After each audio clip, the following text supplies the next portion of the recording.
ரிஷபராசிக்காரர். ஏன்னா ரிஷபராசிக்காரருக்கு இந்த காலகட்டத்தில் என்னன்னாக்கா ஒரு விலை உயர்ந்த ஒரு மனம் விரும்பிய ஒரு பொருள் வாங்குவதற்கு, அது சில பேர் என்னன்னாக்கா செல்போன் வாங்குவாங்க, இல்லை என்றால் ஒரு விலை உயர்ந்த பொருளை கடன் மூலியமாக பெறுவதற்கான வாய்ப்பு இருக்குது.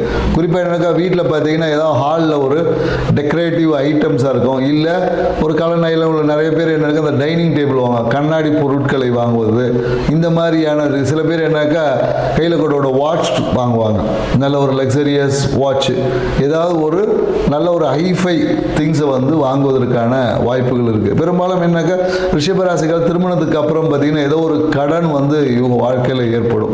மேலும் என்னக்கா இந்த காலகட்டத்தில் இந்த ஐப்பசி மாதம் பாதிக்கு அப்புறமா பார்த்தீங்கன்னா வாழ்க்கை துணையோட சப்போர்ட் கிடைக்கும். அதுக்கு முன்னாடி ஒரு சிறிய ஒரு என்ன சொல்ல ஒரு மிஸ் அண்டர்ஸ்டூட் இருக்கும், அதுக்கப்புறமா சப்போர்ட்டிவாக மாறும்.